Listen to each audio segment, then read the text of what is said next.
Millionaire made his mother clean floors at his luxury party to hide her from high society. During the gala, her revelation made all the guests cry and his empire crumble. At the luxurious Sterling mansion in Greenwich, Connecticut, a crystal champagne glass shattered against the marble floor. The elegant ballroom fell silent as Victoria Sterling, dressed in a designer gown, stared down at Martha, the 68-year-old cleaning lady on her knees. "People like you need to learn their place in this house," Victoria sneered, deliberately pouring more champagne onto the floor. "Clean it up, now." Martha's weathered hands trembled as she picked up the broken glass. Her gray hair was neatly tucked under a cleaning service cap, her worn face lined with quiet dignity. As she scrubbed the expensive floor, a golden pendant slipped from beneath her uniform, an old teacher's pin from Greenwich Public Schools, hanging from a simple chain. Eleanor Thompson, a distinguished 75-year-old investor, watched the scene from across the room. Her eyes narrowed at the familiar glint of the pendant, a symbol she hadn't seen in decades.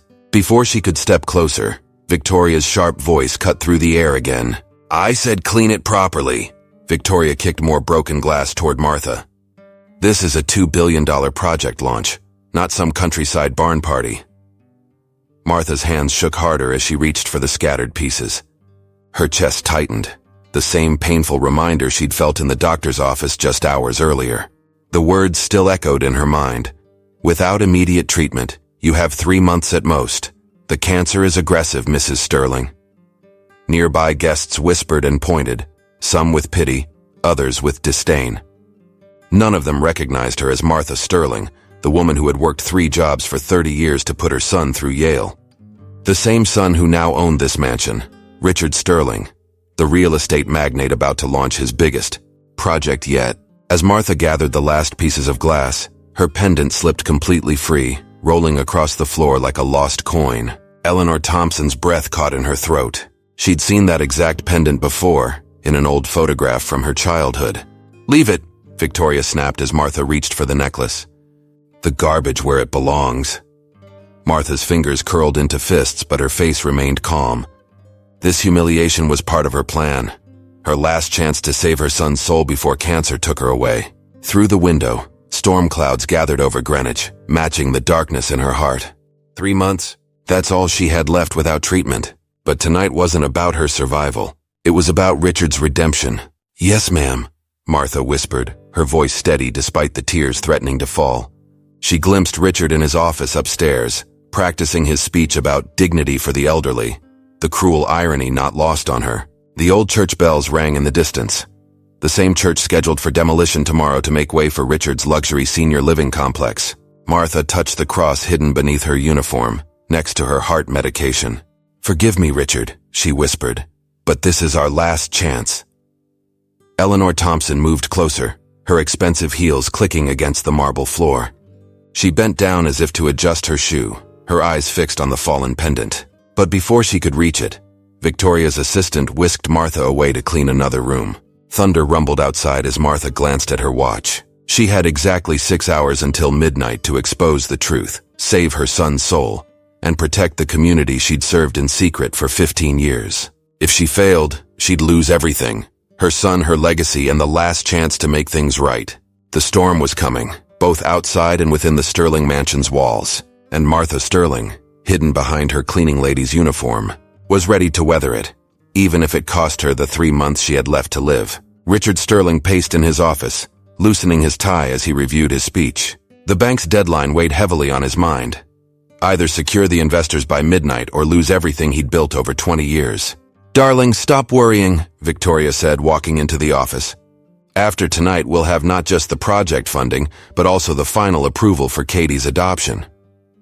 Richard glanced at the photo of the 6-year-old girl on his desk. "You're right. This project has to succeed, for our future family." "About that cleaning lady downstairs," Victoria said, arranging papers on his desk. "She keeps staring at you. Should we have security remove her?" Before Richard could answer, a folder slipped from Victoria's stack, scattering papers across the floor. A document caught his eye: financial records from local nursing homes. Victoria quickly gathered the papers, but not before Richard noticed irregular payment amounts. "What are those documents?" Just some research for the project, she said, tucking them away. Focus on your speech. Remember what we practiced. Emphasize luxury and exclusivity. No mention of community programs. In the hallway, Martha leaned against the wall, her chest tightening. She'd forgotten her evening medication in her rush to infiltrate the event. Through the crack in the door, she watched her son, the boy she'd raised alone, working as a teacher by day and cleaning offices at night. "Mrs. Wilson," a stern voice called. Martha turned to see Eleanor Thompson approaching. "That's your name according to your cleaning service badge, correct?" Martha nodded, avoiding eye contact. Eleanor stepped closer, studying her face. "Strange. You remind me of someone who taught at Greenwich Public Schools years ago." "Many people look alike, ma'am," Martha replied, her hands trembling as she gripped her cleaning cart. A commotion downstairs saved her from further questioning. Sarah Chen, now a prominent social housing expert, had arrived.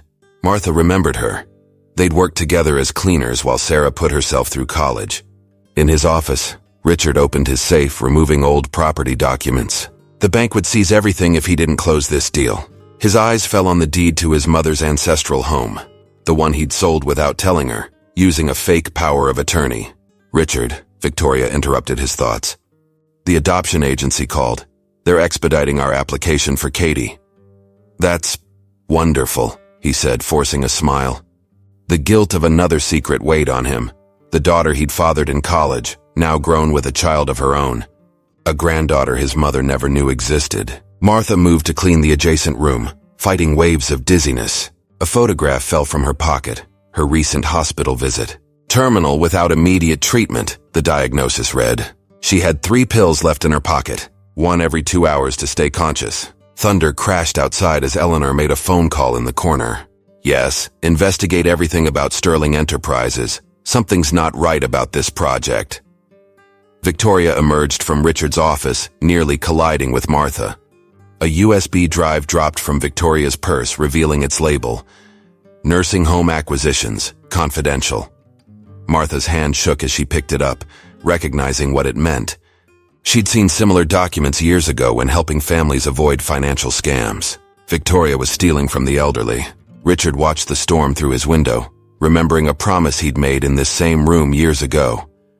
"I'll never forget where I came from, Mom."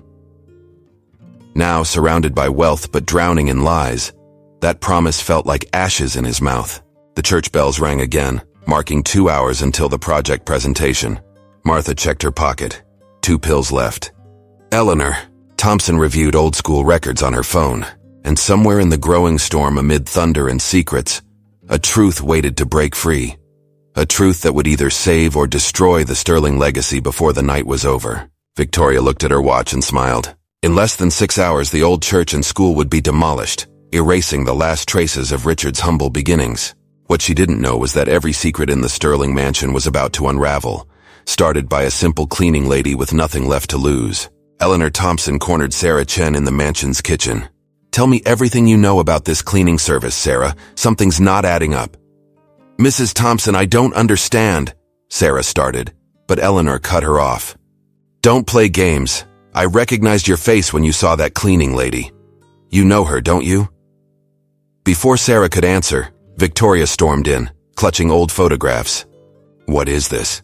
She threw them on the counter. They showed a younger Martha, standing in front of Greenwich Public School surrounded by students. Eleanor picked up one photo, her hands trembling. 1975, I was in this class. "Who cares about old photos?" Victoria snapped. "We have bigger problems. Someone's been accessing confidential files about the nursing homes." Outside the kitchen, Martha pressed against the wall, listening. Her chest tightened. Time for another pill. One left after this. She glanced at her watch. 4 hours until midnight. A young man in a pressed suit walked past, pretending to check his phone. Martha recognized him. James Patterson from the Greenwich Times. She'd seen his articles exposing corporate fraud. "The protesters are gathering," Sarah whispered to Eleanor.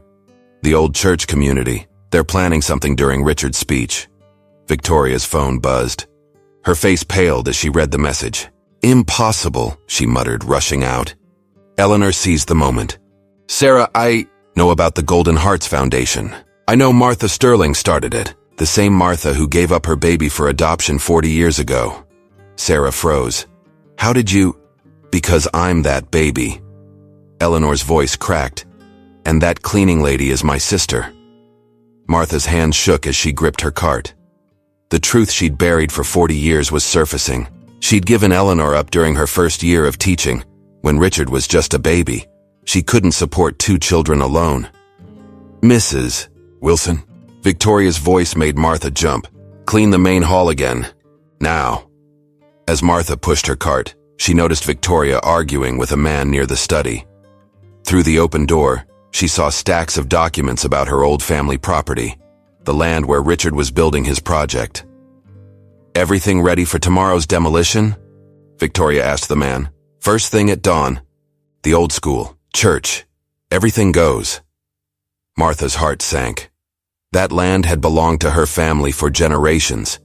Richard had sold it without her knowledge, and now Victoria was rushing the demolition.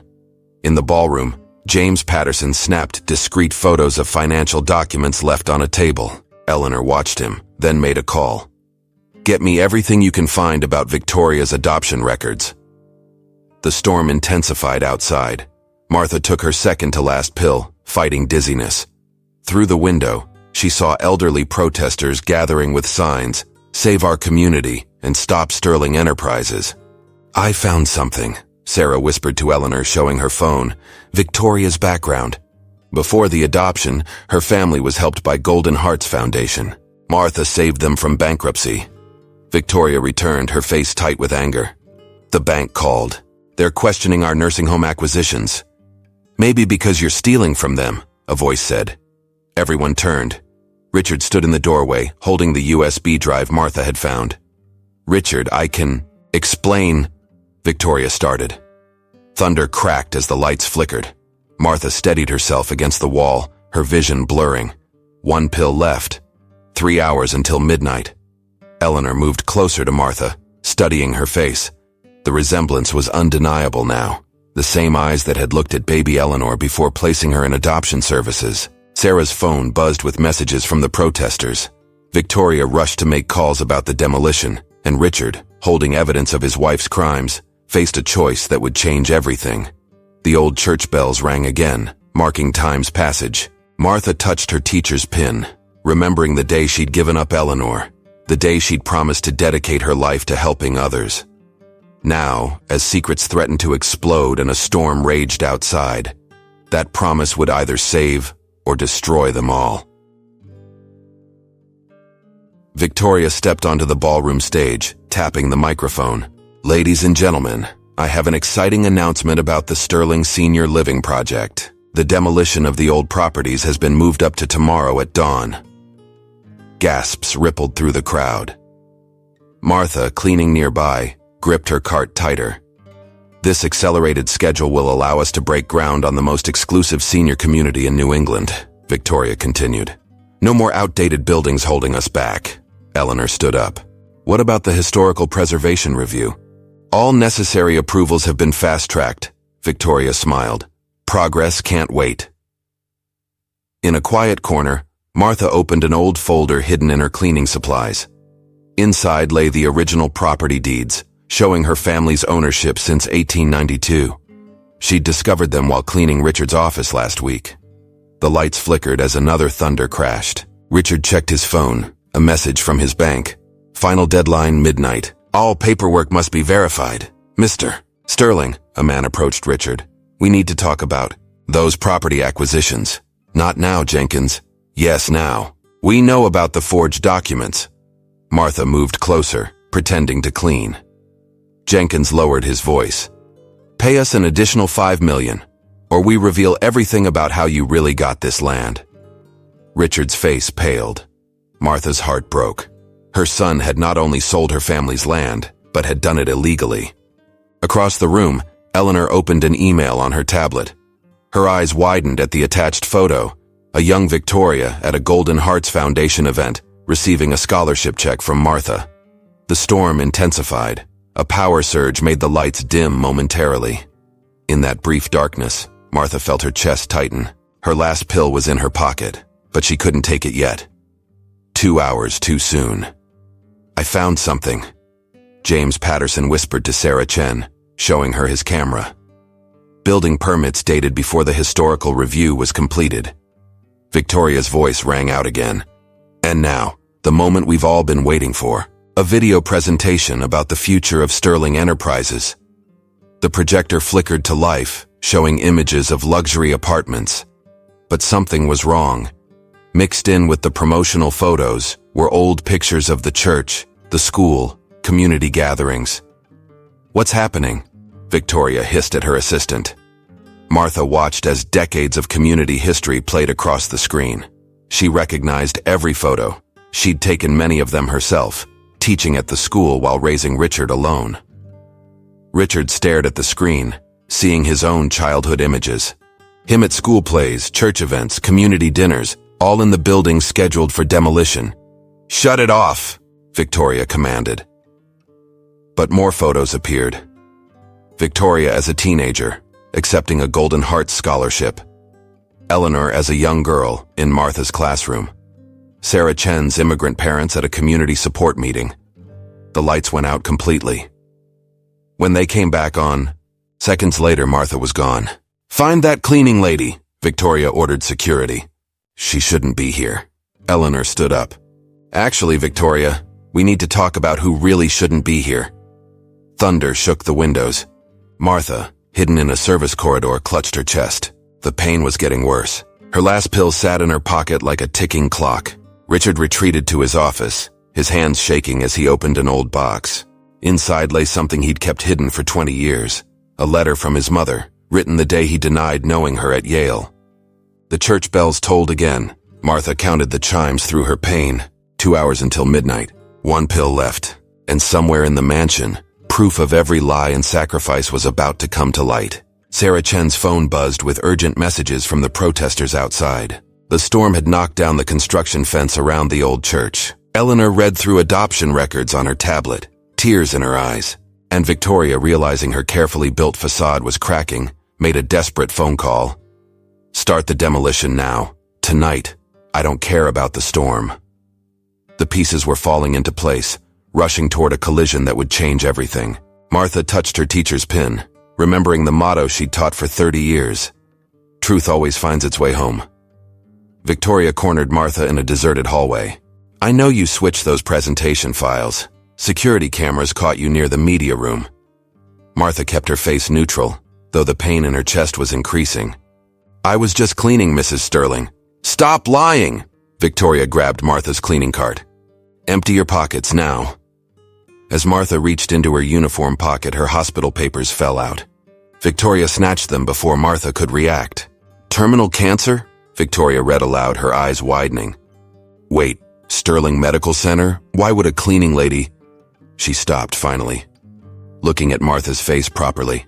The main doors burst open. A group of elderly protesters had made it inside, led by Sarah Chen. "Stop the demolition," they shouted. "Save our community." "Call security," Victoria ordered, but froze when she saw Richard watching from the stairs, holding the USB drive with her fraudulent nursing home documents. Martha swayed, the room spinning. "No more pills. 1 hour until midnight." "I found your diary, Mom," Richard's voice cracked. The protesters fell silent. "Why didn't you tell me about the cancer?" Victoria's face went white. "Mom?" Before Martha could answer, Eleanor stepped forward. "Because she's been too busy saving others, right, sister?" The room erupted in gasps. Martha reached for the wall to steady herself. "Eleanor, please, no more secrets," Eleanor said. "The security cameras caught everything tonight, including you, Victoria, ordering an illegal demolition." James Patterson emerged from the crowd, recording. "Care to comment on the nursing home fraud, Mrs. Sterling?" Victoria backed away. "Richard, don't listen to them. Think about Katie's adoption. We're so close." "Katie?" Martha's voice shook. "My granddaughter?" Richard's hands trembled. "How did you—" "A mother knows, Richard. Rachel came to see me last year. Your daughter. She wanted you to know about Katie, but couldn't find the courage to approach you." Victoria's phone buzzed. The bank was calling. Midnight was approaching. "You have to understand," Victoria pleaded with Richard. "Those nursing homes were failing anyway. We're building something better." "By stealing from the elderly?"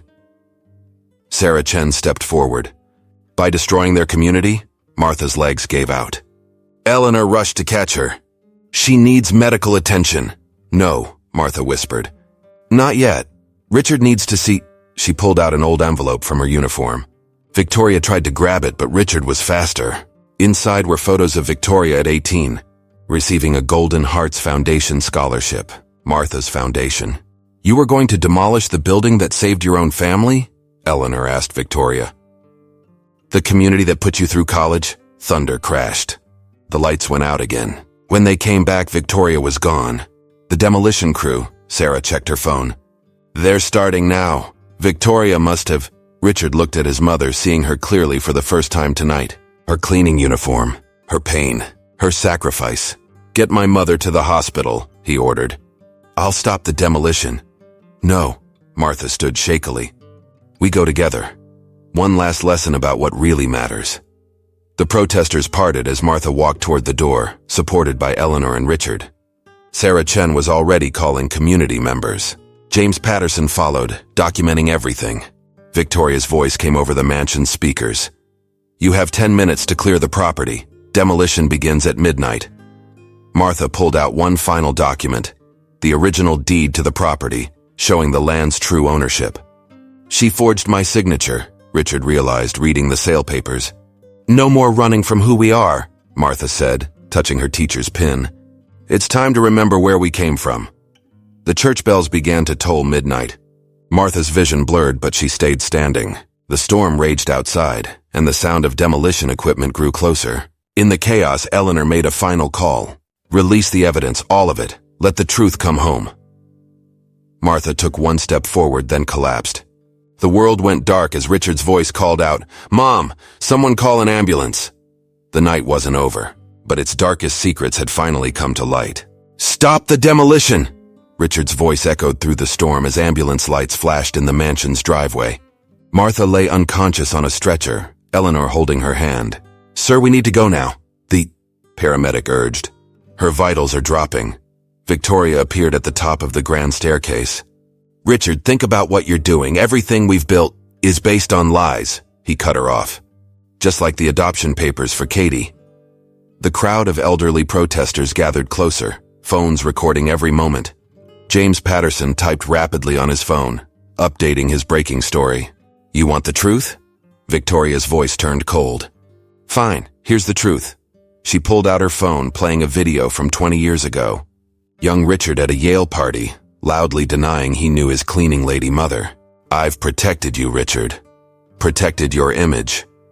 Without me, you're just a cleaner's son who got lucky. Martha stirred on the stretcher, her eyes fluttering open. No, she whispered. Tell them about the scholarship, Victoria. Victoria froze. Eleanor stepped forward, holding up her tablet. You mean this scholarship? The one my sister gave you through Golden Hearts Foundation?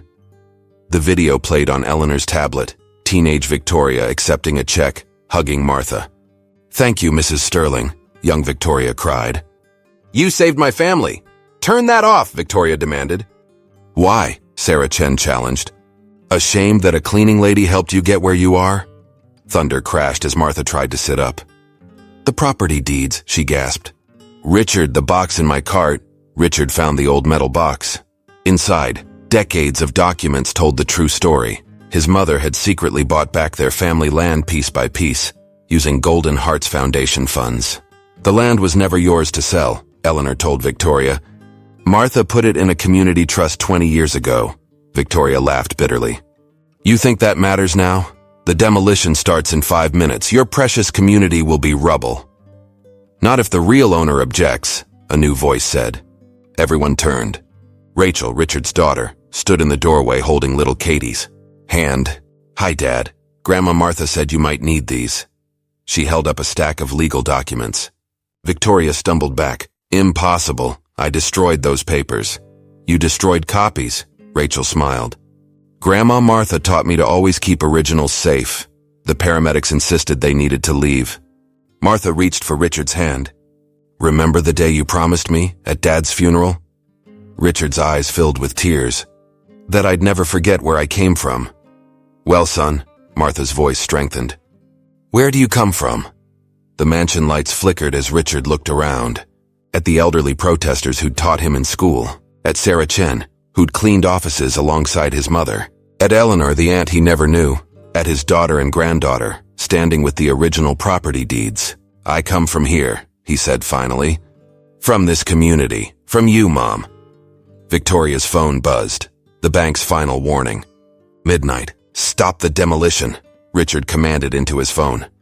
"By order of the property's legal owner, Martha Sterling." "You're making a mistake," Victoria warned. "Think about your reputation." "My reputation?" Richard turned to her. "My mother worked 3 jobs to put me through Yale. She built a foundation that helped thousands. She gave up her own sister to give me a better life. That's the reputation I want." The paramedics wheeled Martha toward the door. Eleanor and Rachel followed. Sarah Chen coordinated with the protesters to block the demolition crews. "It's not over," Victoria called after them. "The bank has all the evidence of your nursing home fraud," James Patterson interrupted, holding up his camera. "Along with proof of forged property deeds. Care to comment?" Martha grabbed Richard's hand as they reached the ambulance. "One last thing," she whispered, pulling out a worn photo. "The day you graduated Yale, you looked so proud." "I was proud of the wrong things, Mom." The church bells tolled. Midnight. But instead of demolition sounds, Amazing Grace began to play from the old bell tower. The elderly protesters joined in singing, their voices rising above the storm. "Time to go home," Martha smiled weakly. "All of us." As the ambulance doors closed, Richard looked back at his mansion, then at the old church and school beyond. Finally, he knew which one was truly home. The emergency room doors burst open as Martha was rushed inside. "BP dropping," a nurse called out. "We need Dr. Hansen immediately." Richard watched helplessly as they wheeled his mother away, still wearing her cleaning uniform. Eleanor gripped his arm. "She's been skipping treatments to protect you." "To protect me? From what?" "From the truth about Victoria." Eleanor handed him a folder. "Your mother discovered the nursing home fraud 3 months ago. She'd been gathering evidence ever since." Rachel approached with Katie. "Dad, Grandma Martha has something else you need to see." She pulled out a worn envelope from her purse. "She gave me this last week, just in case." Inside was a letter Richard had written in college. "Dear Mom, I'm sorry I pretended not to know you today. My friends can't know about my background. Please understand, it's for our future." She carried that letter every day, Rachel said quietly. "Even while cleaning offices at night to pay for your education." The hospital waiting room filled with elderly protesters. Sarah Chen organized them into prayer groups, their whispered voices mixing with the storm outside. Richard's phone rang, the bank. Before he could answer, James Patterson approached. "Mr. Sterling, Victoria's heading to the demolition site. She's claiming emergency permits." "I have to stop her." Richard stood. "No," Eleanor blocked his path. "Your mother needs you here. I'll handle Victoria." "We all will," Sarah Chen added, gesturing to the protesters. "This community protects its own." Dr. Hansen emerged from the emergency room. "Mrs. Sterling is asking for her son." Richard found Martha connected to monitors, her cleaning uniform replaced with a hospital gown. "Mom, I'm so sorry." "Shh," Martha touched his hand. "Look in my uniform pocket, the blue paper." Richard found an old bank statement. His eyes widened as he read it. "This is my Yale tuition payment, but it's not from your cleaning jobs. Keep reading. Withdrawn from Sterling Family Trust 1892? Richard looked up, confused. "Your great-grandfather left us that land for a reason, Richard. To help others. I've been using the trust's rent income for Golden Hearts Foundation, helping students like Victoria." Martha's voice weakened. "The new development would have destroyed everything, not just buildings, community, hope." The monitors beeped warning. Dr. Hansen rushed back in. "We need to start treatment now." Through the window, Richard saw protesters forming a human chain around the old church. Eleanor and Sarah Chen stood at the front, facing down construction crews. "Richard," Martha gripped his hand. "I have one more secret. The biggest one." She pointed to her uniform again. In another pocket, he found adoption papers. His own. "I'm not your birth mother," Martha whispered. "I was your aunt. Your mother, my sister, died in childbirth. Eleanor was too young to take care of you, so I adopted you. Raised you as my own. Richard staggered back. Why didn't you tell me? Because you were mine in every way that mattered. Blood doesn't make a family. Love does. Service does. The monitor's alarmed again. Martha's eyes closed. Mom, Richard called out as nurses rushed in. Rachel appeared at the door with Katie. Dad, Victoria's on TV. She's exposing everything about our family. On the hospital room's TV, Victoria stood in front of news cameras. The Sterling fortune is built on lies. Richard isn't even a real Sterling. I have proof. The broadcast cut off as thunder crashed. When it resumed, Eleanor stood at the podium instead. You want to talk about real Sterlings? Eleanor's voice rang clear. Let me tell you about my sister Martha, a teacher who worked 3 jobs, who built a foundation helping thousands, who chose love over blood. The monitors stabilized. Martha opened her eyes, hearing Eleanor on TV. Your aunt, Richard whispered. All this time. Family is family, Martha smiled weakly. Now go, the community needs you. No, Richard pulled up a chair. My place is here, with my mother. Outside, the storm began to pass. The protesters' hymns grew stronger, and in her hospital bed, Martha Sterling, teacher, cleaner, secret philanthropist, mother by choice, finally let her last secret free. The truth was out, but the night's revelations weren't over yet. Your mother needs immediate surgery, Dr. Hansen explained. The cancer has spread faster than expected. Richard sat by Martha's bed, still holding the adoption papers. What are her chances? With immediate treatment, 60%. But she's been refusing for months. Martha stirred. Had to finish what I started. The TV was still on, showing crowds gathering at the old church. Victoria stood with police officers, waving documentation. This demolition is fully legal. Mom, why did you wait so long to tell me everything? Richard asked. Look in the bottom of my cleaning cart, Martha whispered. The red notebook. Rachel brought the notebook, Martha's diary. Richard opened it, finding entries from his college years. Cleaned offices until 2 a.m. Richard has a big exam tomorrow, sending extra money for his books. Victoria received our scholarship today. Her eyes reminded me of Richard's, hungry for a better life. Eleanor found me at school. She knows about Richard. Had to make her promise to keep our secret. The hospital room door opened. Eleanor rushed in. Victoria's trying to force the demolition. She's claiming the trust documents are fake. Martha tried to sit up.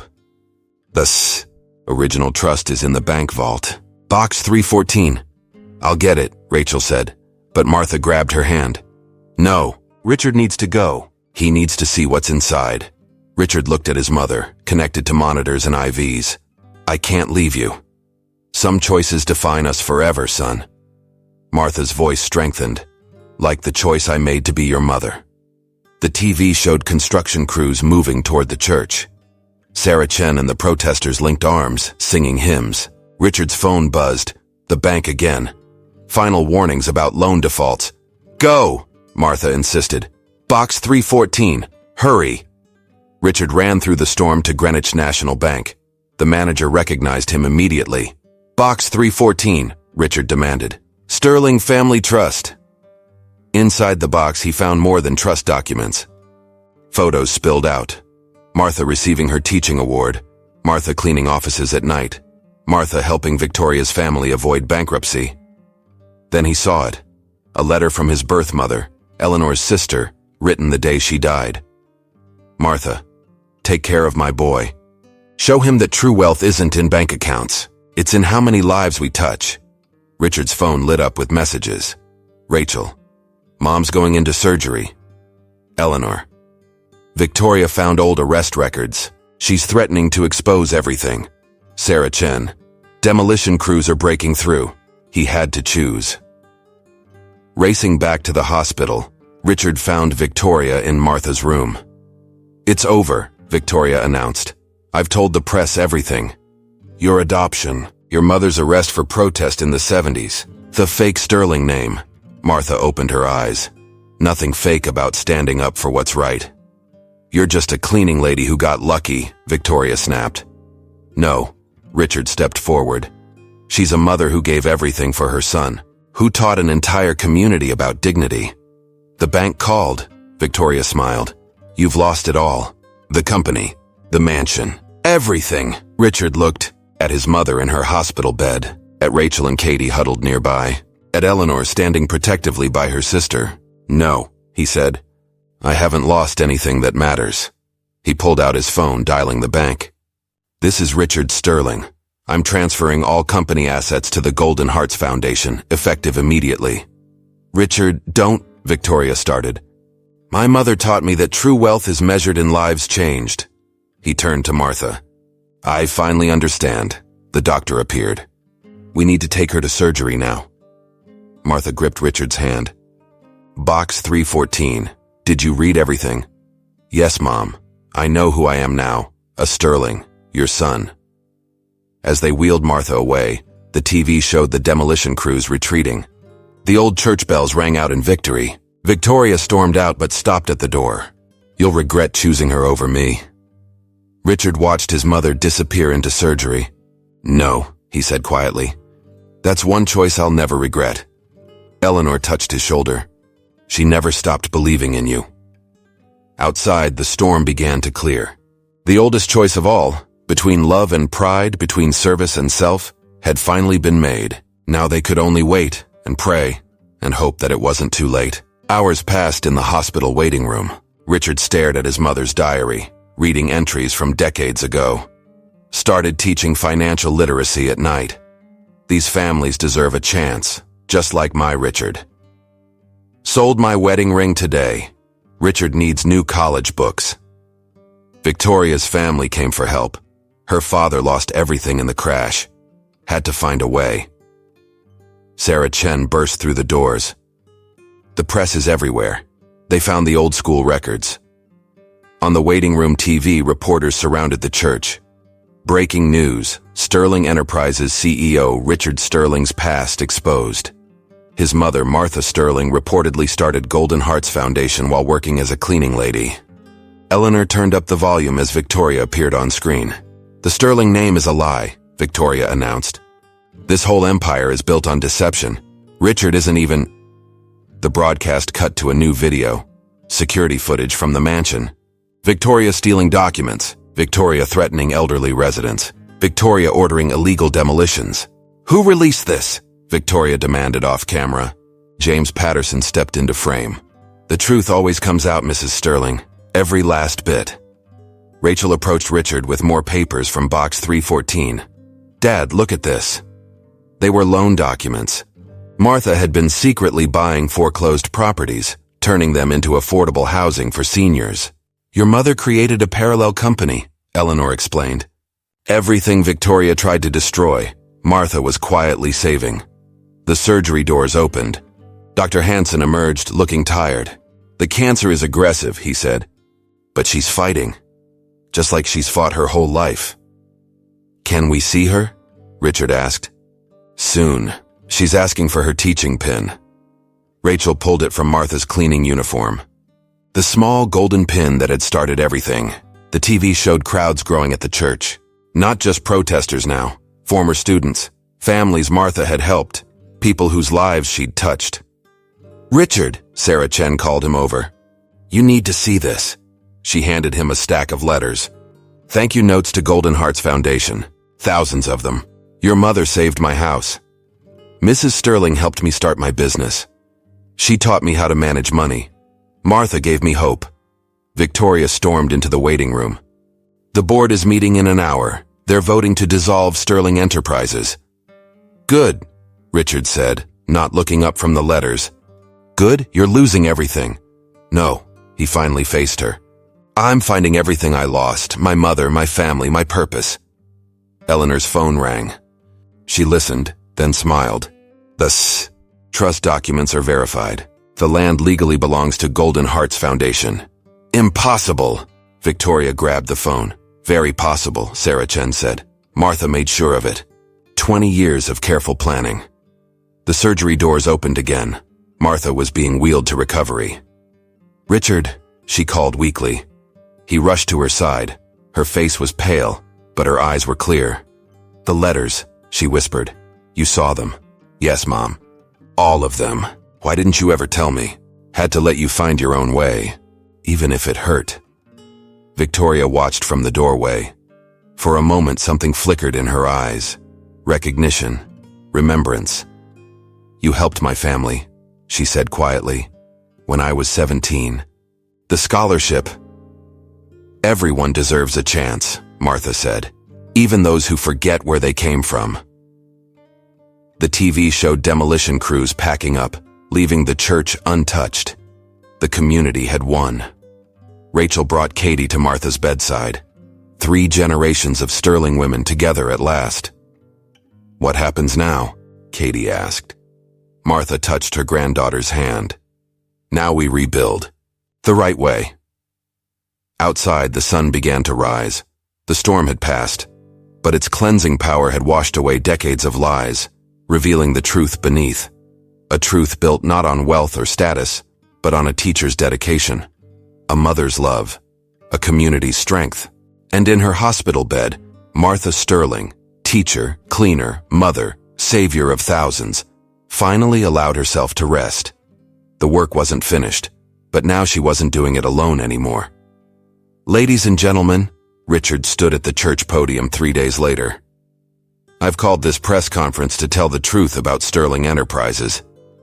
Cameras flashed. Martha watched from her hospital bed where Eleanor had set up a laptop streaming the event. 20 years ago, I denied knowing my mother because I was ashamed of her work as a cleaner. Today, I stand before you ashamed of only one thing, that it took me so long to understand what true success means. Victoria sat in the back row, clutching a folder. Her last attempt to salvage something from the ruins. Sterling Enterprises will be dissolved, Richard continued. All assets will transfer to Golden Hearts Foundation, which my mother built while cleaning offices at night. Gasps rippled through the crowd. Sarah Chen stepped forward with documentation. The foundation's new mission combines what my mother taught me with what this community needs. Affordable housing, financial education, support for working families. Martha touched her teaching pin, tears in her eyes as she watched. Every property Victoria tried to demolish will be preserved. The church, the school, the community center. They'll become part of something new, the Martha Sterling Legacy Project. Victoria stood up. I have evidence of fraud, tax evasion from the 80s. Martha Sterling was arrested for protesting the closure of a homeless shelter, Eleanor interrupted. I have the arrest record right here. She spent a night in jail so others could have a home. James Patterson's camera focused on Victoria. Would you like to comment on these bank records showing your involvement in nursing home fraud? Victoria's face fell. She looked around the church, at the elderly residents she'd tried to displace, at the families Martha had helped, at the community she'd almost destroyed. Her hands shook as she opened her folder, but instead of accusations, she pulled out an old photo. Martha hugging teenage Victoria after presenting her scholarship. I forgot, Victoria whispered. I forgot what it felt like to have nothing. To need help. Richard approached her. Mom never forgot. That's why she kept helping others. Even after I made it big. Even after I forgot too. The church doors opened. Martha appeared in a wheelchair, Eleanor pushing her. The crowd rose in a standing ovation. My first classroom was in this church basement, Martha said into the microphone Richard held for her. I taught people about money, but really I was teaching about dignity, about hope. She looked at Victoria. Everyone deserves second chances. I got mine when I adopted Richard. Victoria got hers with that scholarship. Now it's time for Sterling Enterprises to become something new. The board won't accept this, Victoria warned. The board already has. Sarah Chen held up signed documents. They've seen the foundation's 20-year track record. Martha's way works better than luxury developments. Martha's doctor had insisted she return to her room, but she had one more thing to say. Richard, she called her son over. Read them the letter. He pulled out the worn paper, his birth mother's final words. Martha, take care of my boy. Show him that true wealth isn't in bank accounts. It's in how many lives we touch, how many people we lift up. Love him like I would have. Show him the way home. The church fell silent. Victoria wiped tears from her eyes. I did what you asked, sister. Martha said quietly. Now it's his turn to show others the way. Richard hugged his mother as cameras flashed. Not a CEO embracing a cleaning lady, but a son finally understanding his mother's greatest lesson. The new project starts tomorrow, he announced, and our first advisor is standing right there. He pointed to Victoria. The crowd murmured in surprise. Who better to help others than someone who knows both sides? Someone who remembers what it means to need help? What it means to get a second chance? Victoria's hands trembled as she stood. 20 years of ambition and pride crumbled away, leaving only the grateful girl who'd once received a scholarship from a cleaning lady with a dream. I accept, she whispered, if Mrs. Sterling will have me. Martha reached out her hand. Welcome home. Outside, church bells rang. A new day was beginning, and with it, a new understanding of what it meant to be truly rich. 1 month later, Martha sat in her hospital room reviewing construction plans. The cancer treatments were working, but slowly. The community center opens next week, Richard said, adjusting her pillows. Everyone's asking about you. Show me the final changes, Martha pointed to the blueprints. The old church had been restored, its basement transformed into classrooms for financial literacy. The school next door was becoming a job training center, and Martha's childhood home would house the new Golden Hearts Foundation offices. Victoria's idea worked, Richard admitted, showing her the numbers. Converting the luxury apartments into mixed-income housing actually increased community support. On TV, Victoria was giving a tour to reporters. Each building preserves its historical value while serving today's needs. That was Martha Sterling's vision all along. Eleanor entered with more documentation. The first round of scholarships is ready. 100 students just like you planned, Martha. And the nursing homes? Martha asked. All restored to community control, Sarah Chen reported, joining them. The residents are becoming program mentors. Rachel brought Katie for their daily visit. Tell Grandma your news, she urged. I got chosen to give the opening speech, Katie beamed. About what family really means. Martha touched her teaching pin, now fastened to Katie's dress. 3 generations of Sterling women, carrying the legacy forward. The door opened again. James Patterson arrived with his camera. Ready for the announcement, Mrs. Sterling? Martha nodded. Richard helped her sit up as the camera rolled. 50 years ago, I started teaching in a church basement, Martha began. Not because I had much, but because others had less. Today, Golden Hearts Foundation launches nationwide. She held up the foundation's new logo, her old teaching pin transformed into a symbol of hope.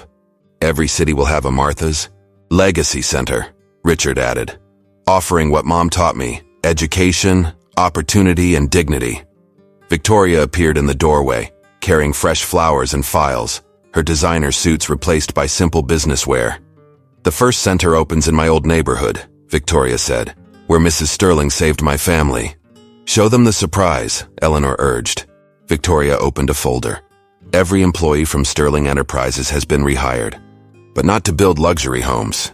They're building community centers, affordable housing, education facilities. And the best part, Sarah Chen smiled, they're all taking Martha's financial literacy course first.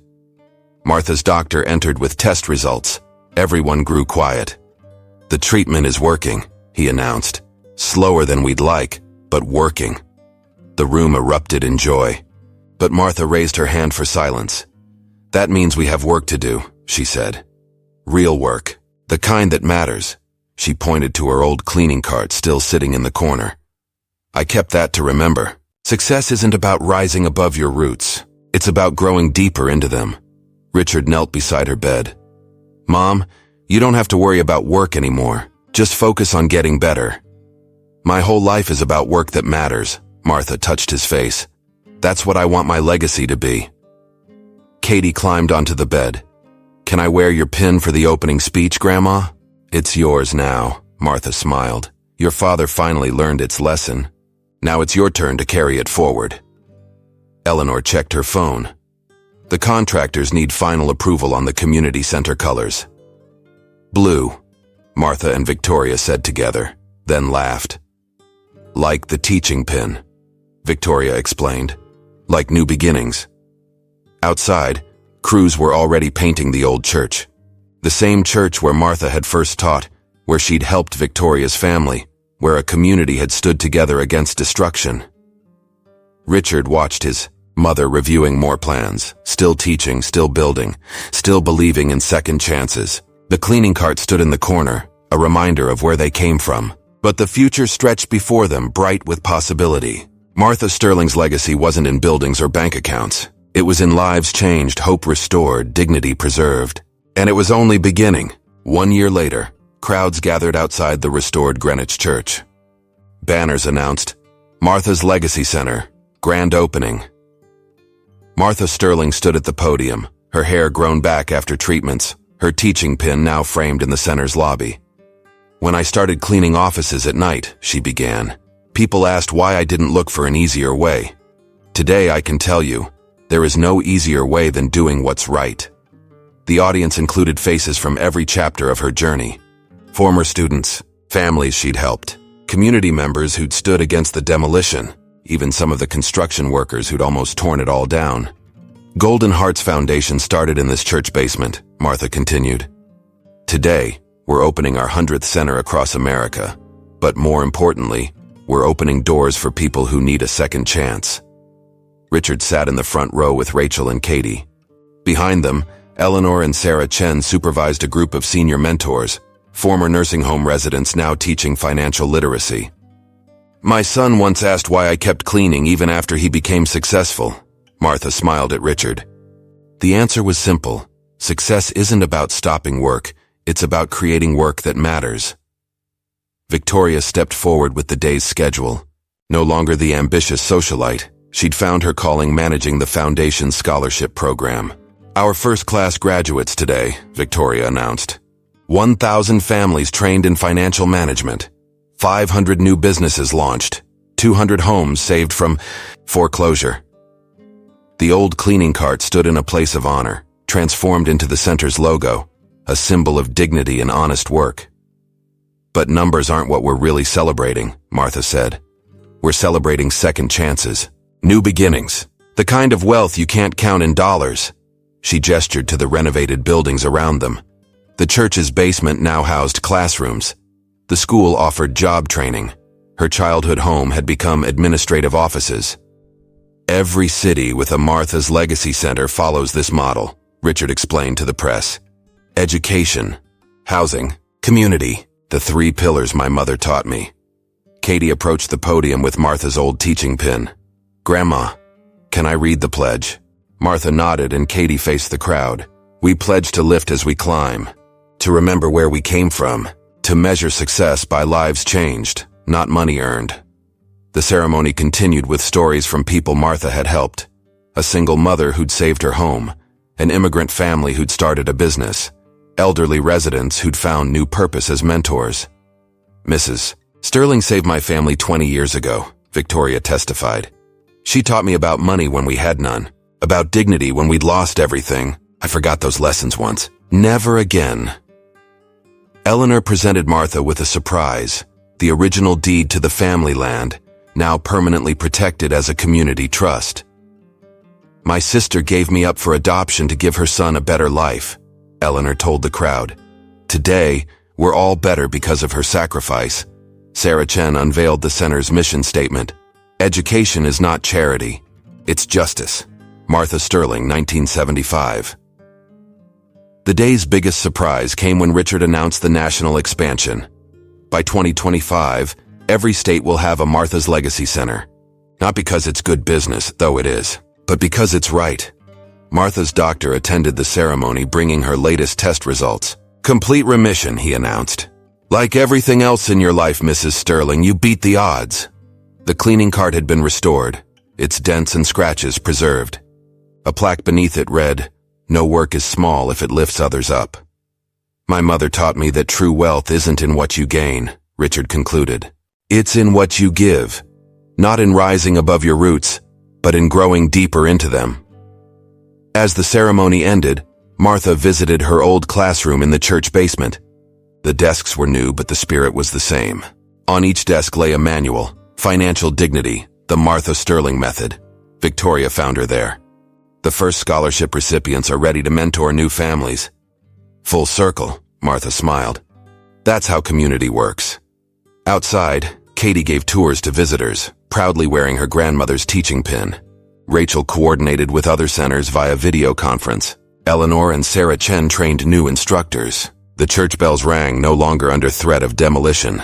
Their sound carried across Greenwich, calling people not to worship but to learn, to grow, to serve. Martha Sterling's empire hadn't crumbled. It had transformed. From luxury high-rises to community centers. From exclusive clubs to open doors. From profit to purpose. "Ready to go home, Mom?" Richard asked. Martha looked around. At the restored church, the busy classrooms, the lives being rebuilt. At her family, biological and chosen, carrying her work forward. "I am home," she said. "We all are." The cleaning cart stood in its place of honor, a testament to honest work and second chances. Martha's legacy centers would spread across America, carrying one simple message. True wealth isn't in bank accounts. It's in the lives we touch, the hope we offer, the dignity we preserve. And in every center, a small teaching pin would remind visitors that success isn't about the height you reach, but the depths from which you lift others. Martha Sterling, teacher, cleaner, mother, visionary, had built something greater than luxury towers. She'd built a legacy of hope. The American dream, she'd proved, wasn't about escaping your roots. It was about growing deep enough to lift others up. As evening approached, the celebration continued in the church's garden. Former students from Martha's first teaching days shared stories with new Legacy Center participants. "Remember the American Dream essay contest?" one elderly woman asked. "Martha made us write about what success really means. Took me 50 years to understand my own answer." Martha watched from her favorite bench as Victoria organized the next day's orientation for new families. The same spot where, decades ago, she'd graded papers between cleaning shifts. "Mom," Richard sat beside her. "The National Board has a request." He showed her proposals from 30 more cities, all wanting Martha's legacy centers. "They want you to train the primary instructors." "Good," Martha smiled. "I've been thinking about teaching again." Katie ran up with news from the scholarship committee. "Grandma, guess what? 1,000 new applications this month. And Victoria says we can help even more families with the new training program." Sarah Chen approached with an elderly couple, former nursing home residents who'd become financial literacy teachers. "Tell Mrs. Sterling about your students," she encouraged. 20 families saved their homes last month, the woman beamed. "Using everything you taught us about dignity and finance." Eleanor joined them, carrying Martha's old lesson plans. "Look what we found in the church archives, your first financial literacy curriculum." "Money is a tool, not a master," Martha read from the yellowed pages. "Wealth is measured in lives changed." The gathering had attracted unexpected guests. Bank executives who'd once threatened foreclosure now offered partnerships. Real estate developers sought advice on community-focused projects. Government officials studied the Martha Sterling method. "You've started a movement," James Patterson observed, still documenting the story. "Every city wants to copy this model." "Not copy," Martha corrected. "Grow. Each community needs to find its own roots." As night fell, lanterns lit the garden. 3 generations of families served by Golden Hearts Foundation gathered to share their success stories. "Mrs. Sterling taught my grandmother," one young entrepreneur said. "Now I'm teaching others. That's how legacy works." Richard watched his mother among her people. Not the elite society he'd once chased, but the real community he'd finally embraced. "The cleaning cart stays in every center," Victoria told new program directors, "to remind us that all honest work has dignity." Martha's doctor joined the celebration with more good news. "Your treatment method is being adopted by hospitals nationwide, making cancer care accessible to working families." "See?" Martha smiled. "Everything teaches us something." The evening ended with a surprise. The community had secretly organized a scholarship fund in Martha's name, specifically for single parents working multiple jobs. "Because you showed us," Katie announced, "that sometimes the hardest path is the right one." As the last guest departed, Martha stood in her old classroom one more time. The space where it all began, where a cleaning lady dared to teach about dignity, where a mother chose love over pride, where an American dream grew deep roots. "Tomorrow's another work day," she told her family. "Legacy isn't what you leave behind, it's what you plant forward." The church bells rang one final time that night. But their echo would continue, in every life touched, every lesson shared, every second chance offered. Martha Sterling had cleaned these floors for 30 years. Now they shone with something greater than polish. They gleamed with promise, with purpose, with possibility. The American dream wasn't dead. It had just been waiting for someone to remember its true meaning. One teaching pin, one cleaning cart, one mother's love. That's all it took to change everything.